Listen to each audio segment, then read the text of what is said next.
Hello दोस्तों, welcome back to my channel. कैसे हैं आप सब? आई होप आप सभी अच्छे होंगे, खुश होंगे और अपनी पढ़ाई कर रहे होंगे। तो आज का हमारा जो वीडियो वो स्टार्ट होता है सुबह की मॉर्निंग एक्सरसाइज से। और ये एक्सरसाइज आप लोग देख रहे होंगे, मैं बहुत दिनों बात कर रही हूँ और अभी मेरा जो वेट है वो बढ़ चुका है। तो शुरुआत जो मैंने लिखा था इस बार के, जो मेरा 2025 का विजन बोर्ड था, उसमें था हेल्दी खाओ, हेल्दी बॉडी, हेल्दी सोल, सब कुछ। तो उस वक्त तो थोड़ा सा मेरा दिमाग सही नहीं था, मैं नहीं उसको कर पाई थी। और सर्दी भी ज़्यादा थी तो थोड़ा कम ही पॉसिबल हो पाता था कि हम बॉडी के लिए, हाइड्रेट रहने के लिए, कुछ और चीज़ों के लिए कुछ सोच पाएँ। तो अभी गर्मी आ चुकी है हल्की हल्की, तो हम जो भी चाहे वो कर सकते हैं। तो सुबह जल्दी उठ सकते हैं, प्लस एक्सरसाइज एक्टिविटी जो भी आप करनी हो कर सकते हैं। अभी तो मैं घर पर ही कर रही हूँ। मैं सोच रही हूँ जिम तो मैं नहीं ज्वाइन करूँगी, पर कोई पार्क हो या कोई जो स्टेडियम में पहले जाती थी वैसे चली जाऊँ। वहाँ पर एक्टिविटीज़ करने के लिए हमारे पास में उपलब्ध साधन होते हैं और सारी जो मशीन है वो वहाँ पे लगी हुई है, तो वो कर सकते हैं। तो वो देखते हैं। और मैंने स्टार्ट किया है अपना जो भी लंच होगा, सॉरी ब्रेकफास्ट होगा, उसको मैं थोड़ा हेल्दी करूं। तो सबसे पहले मैंने यहाँ नारियल पानी पिया है और एक्सरसाइज की। सेकंड नारियल पानी हो गया। उसके बाद नारियल पानी पीते पीते मैं अपने पेड़ पौधों को देख रही थी और इनमें पानी डाल देती हूँ और खुद को भी देख लेती हूँ। अदरवाइज़ पहले मैं खुद पे ध्यान नहीं देती थी और अब मैं ध्यान दे रही हूँ खुद पर।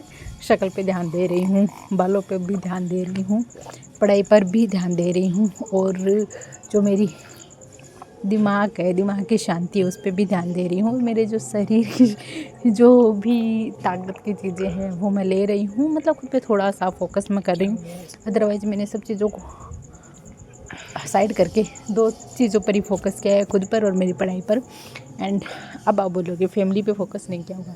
फैमिली के साथ ही रहती हूँ 24 घंटे, आधा ध्यान उन्हीं पर रहता है, उनका मुझ पर रहता है, तो वो साथ में चलते रहते हैं। और ये है मेरी इंटर्नशिप की स्कूल, आप देख सकते हैं। एक अलग ही इन्वायरमेंट है यहाँ का, पॉजिटिव है। और अगर जब इंटर्नशिप है ये, तो इसको मैं नेगेटिव नहीं ले रही हूँ, मैं पॉजिटिव वे में ही लेके चल रही हूँ। मैंने अपनी बीएड को पहले ज़रूर नेगेटिव वे में लिया था कि मैं सही वक्त पे बीएड कर रही हूँ क्या। सही वक्त पे तो मैं नहीं कर रही हूँ, मैं लेट हूँ। पर मैंने इतना भी इसको नेगेटिव नहीं लिया कि मैं लेट कर रही हूँ या फिर अब करूँगी तो फ़ायदा क्या होगा, क्योंकि अब जो बीएड कर रहे हैं वो मुझसे छोटे बच्चे हैं। पर फिर मैंने जब एग्ज़ाम हुए थे मेरे बीएड के, तो मैंने उस वक्त देखा था मुझसे भी उम्र में बड़े लोग अब कर रहे हैं। तो फिर मैंने रियलाइज़ किया कि किसी का भी ये वक्त ना ही आगे है ना ही पीछे है, सबका अपने हिसाब से सेट है ये कि परफेक्ट समय है। जब तुम जो निर्णय करते हो, जब तुम जो कदम बढ़ाते हो, तुम्हारे लिए परफेक्ट है। चाहे तुम आज करो, चाहे कल करो, चाहे परसों करो, और ये भी करना ही है। जब अगर हम रीट लेवल 1 के टीचर बनते हैं तो उसके बाद में फर्स्ट ग्रेड, सेकेंड ग्रेड और फर्स्ट ग्रेड पे जाने के लिए आपको बीएड तो चाहिए होगी, बाद में करनी पड़ेगी। इससे अच्छा है अभी कर लें। तो मैंने बहुत सारे वक्त है पहले जाया कर दिया था, पर अभी हो चुका है। और इंटर्नशिप के स्कूल में है, जब मैं गई तो ये मेरी पुरानी ही स्कूल है, मेरी पुरानी स्कूल नहीं है, सॉरी, ये मेरी वो स्कूल है जहाँ से मैंने अपनी पढ़ाई शुरू की थी। मेरे बचपन के स्कूल जहाँ से मैंने पहली, दूसरी, तीसरी, चौथी, पाँचवीं, छठी, सातवीं, आठवीं तक की क्लासें पूरी की थी। यानी मेरे स्कूल की ही, सॉरी मेरी वही स्कूल है जहाँ से मैंने 1 से लेकर 8वीं तक की जो स्कूल है वो कंप्लीट की थी। और इस स्कूल में आने के बाद में जब आप गवर्नमेंट स्कूल में 1 महीने के लिए इंटर्नशिप करते हो और वहाँ की सिचुएशन देखते हो, बच्चों की पढ़ाई को देखते हो, वातावरण को देखते हो, तो आपको अपने आप ही मोटिवेशन आता है कि आपको मेहनत करनी है, ऐसे स्कूलों में जाना है और वहाँ पर जितनी भी इम्प्रूवमेंट की ज़रूरत होगी वो आपको करना है। स्टूडेंट्स को क्या सिखाना है, क्या कितना बेहतर उनका करना है, व्यवहारिक रूप से भी उनको वो अच्छा बनाना है और बोलने के तरीके से भी उनको अच्छा बनाना है। मातृभाषा मैं मानती हूँ वो बोल देंगे, पर फिर भी हमें उनको ऐसे बातें करने सिखाएं कि वो सभ्य रूप में उस चीज़ को प्रस्तुत कर पाएँ। तो बहुत सी चीज़ें हैं जो सीखने को मिलेगी और मैं भी इसको पॉजिटिव वे में लेके चल रही हूँ। एंड मैं भगवान से यही दुआ करती हूँ कि बस पॉजिटिविटी में ही रहे। हाँ, मेरी पढ़ाई थोड़ी सी डिस्टर्ब हो जाती है इस वजह से, पर कोई बात नहीं, रूटीन बन जाएगा, थोड़े दिनों की बात है ये। और अभी तो जो मैं पढ़ रही हूँ उसके बारे में बात करती हूँ, कंप्यूटर या सब्जेक्ट पे आते हैं हम अपने, तो कंप्यूटर सब्जेक्ट की बात करते हैं। तो कंप्यूटर में मैंने जो पहले क्लासें ली थी, मैं क्लासें ले रही हूँ साथ में, पर मैं ये कर रही हूँ 2 दिन मैं क्लासें लेती हूँ अच्छे से, और उसके बाद में मैं अपनी जो बुक है उससे पढ़ लेती हूँ और PYQ भी कर रही हूँ, आपको बताऊँगा। पर मैंने अभी तक नोट्स नहीं बनाए हैं। देखो इनकी जो क्लासें हैं वो ज़्यादा नहीं है, और मेरे पास में अभी है ना एक रजिस्टर की ज़रूरत है जिसमें मैं कंप्यूटर के नोट्स अपने बना पाऊँ स्टार्टिंग से, वो मुझे मिल नहीं रहा है। इसीलिए मैं इसको थोड़ा सा, मतलब ये नहीं हो कि मेरी पढ़ाई भी रुक जाए, कंप्यूटर में पढ़ूँ ना, तो मैं बुक से पढ़ रही हूँ फिलहाल, अच्छे से बुक से याद कर लूँगी, और जब बुक का अच्छे से दिमाग में छप जाएगा तो हम शॉर्ट नोट में उसको तब्दील कर लेंगे, तो इसी बहाने हमारा एक रिविज़न भी हो जाएगा। और जो ये टीचर से मैं पढ़ रही हूँ इनके नोट्स भी मुझे बनाने हैं, तो फिर वो रिविज़न टाइमिंग में हो जाएगा। उसके बाद में मुझे लगी थी हल्की भूख, तो मैं आ गई चीकू खाने। चलिए आप में से जो भी क्रिकेट देखते हैं, क्रिकेट के फैन है, वो ये बताइए चीकू किसका निकनेम है। और फिर ये चीकू खाने के बाद में नेक्स्ट सब्जेक्ट की ओर चलते हैं। देखो मैं करंट अफेयर सुबह सुबह पढ़ लेती हूँ, अदरवाइज़ मैं PYQ भी सुबह मॉर्निंग में करती हूँ।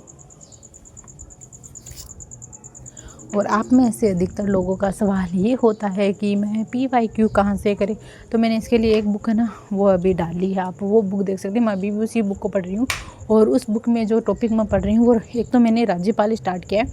राज्यपाल के 150 समथिंग क्वेश्चन है, मैं एक दिन में 40 क्वेश्चन कर रही हूँ एक टॉपिक के, और एक ही साथ में मैंने हिस्ट्री का टॉपिक भी स्टार्ट किया। देखो ज्योग्राफी मैं खुद पढ़ रही हूँ, तो मैंने ज्योग्राफी को स्टार्ट नहीं किया है क्योंकि वो मैं पढ़ रही हूँ। PYQ में मैंने हिस्ट्री को लिया है कि हिस्ट्री का PYQ करेंगे, पॉलिटी का PYQ करेंगे। तो हिस्ट्री के PYQ में मैंने जो समाचार पत्र हैं उनको लिया है। तो उसके अंदर कल मैंने एक नई चीज़, हाँ ऐसे क्वेश्चन देखते हैं ना तो हमें दिमाग में जो तो हम तो याद है वो तो ठीक है, नया क्वेश्चन भी आता है, जैसे कि बहुत से डाउट्स भी क्लियर होते हैं, क्वेश्चन बार बार रिपीट होता है। रियल में PYQ बहुत ही अच्छी चीज़ है।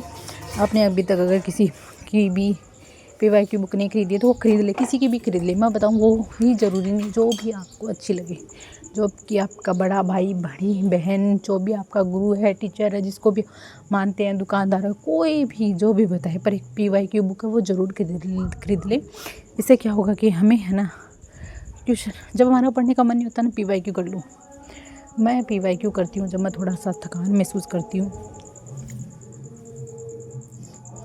या फिर तब करती हूँ कि अभी है ना, मतलब मेरे टैबलेट में मैं क्लास लेती हूँ, मेरा टैब चार्ज नहीं होता, और उसमें अभी 15-20 मिनट और लगेंगे चार्ज होने में, कभी कभी वो ख़त्म हो रहता है, मुझे भी याद नहीं रहता चार्ज लगाने को। तो उस वक्त मैं थोड़ा सा ना ये जो वाली चीज़ें हैं वो कर लेती हूँ, तो PYQ मैं कर लेती हूँ। और समाचार पत्र वाला PYQ कर रही हूँ, उसके अंदर भी समथिंग इतने ही क्वेश्चन है, 100 के आसपास एक क्वेश्चन है, तो मैंने उसके भी 40 क्वेश्चन, 40 या 50 क्वेश्चन, मतलब अगर पेज पे ख़त्म हो रहे हैं 50 तक तो 50 कर लेती हूँ, और अगर 40 तक भी आता है तो 40, मतलब एवरेज 40 है। वो बोर होने लगती हूँ तो छोड़ देती हूँ 40 पे आने के बाद, पर 40 तो करना ही करना है। तो ये हो गए हमारे PYQ बुक से।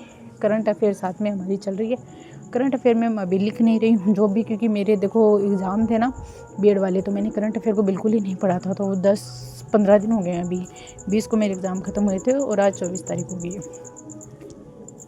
तो इन दिनों में मैंने जो नहीं पढ़ा था मैं उसका रिवीजन कर रही हूँ। तो जन कल्याणकारी योजना होगी और जो और भी योजना थी उन सबका मैं रिवीजन कर रही हूँ, जिसके अंदर बाउचर योजना आ जाती है, बाढ़ में रिफाइनरी आ जाती है, चंबल वाली परियोजना आ जाती है, ऐसे और भी चीज़ें हैं, ठीक है। तो वो कर रही हूँ। और करंट अफेयर के बारे में PYQ है वो मैं कर रही हूँ। पटवारी के पेपर मैं दे रही हूँ, अभी मैं पटवारी का पेपर दे रही हूँ, तो वो भी मैं चैप्टर वाइज दे रही हूँ, सब्जेक्टिव वाइज दे रही हूँ, मतलब राजस्थान का जो GK सिर्फ वही कर रही हूँ, अदरवाइज़ कुछ नहीं कर रही हूँ मैं उसके अंदर। और मैथ मैंने स्टार्ट कर दिया है LCM को, और मैथ की क्लासें कल नहीं हो पाई थी मेरी, एक दिन बीच में रह चुकी है, वो मैं करूँगी। और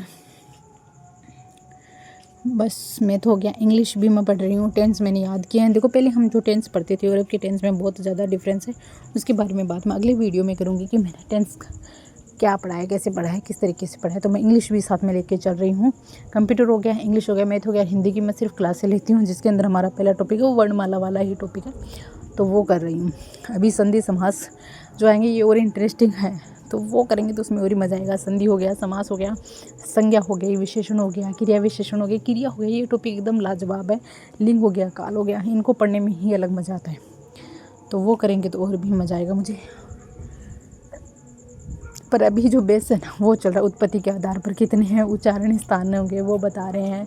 सर जातीय वर्ण आते हैं उनके बारे में सर पढ़ा रहे हैं। तो ये 4 से 5 क्लास हैं जो इसी उच्चारण स्थान से रिलेटेड ही, वर्णमाला से रिलेटेड ही टॉपिक है, तो वो हो जाएगा हमारा हिंदी का। देखो कुछ इस तरीके से मेरी पढ़ाई है तो चल रही है। मैं कोशिश करती हूँ, आप भी अपने वक्त को डिवाइड कीजिए। जो सब्जेक्ट है आपको चेयर पे बैठ के ही करनी होती है, जैसे मैथ हो गया, इंग्लिश हो गया, एक्टिव मूड में ही करोगे तो दिमाग में ज़्यादा घुसेगा। और जैसे रिलैक्सिंग सब्जेक्ट है, PYQ है, आराम से लेट के पढ़ सकते हैं। और टेस्ट वगैरह देना हो वो भी लेट के हम दे सकते हैं, ठीक है। कुछ और थोड़ी की चीज़ें पढ़नी हो वो भी हम कर सकते हैं। और अभी मैंने ना एक शिक्षण वीडियो की किताब मंगवाई है, तो उसके बारे में मैं अगले वीडियो में बताऊंगी, तो आप लोग बने रहिएगा।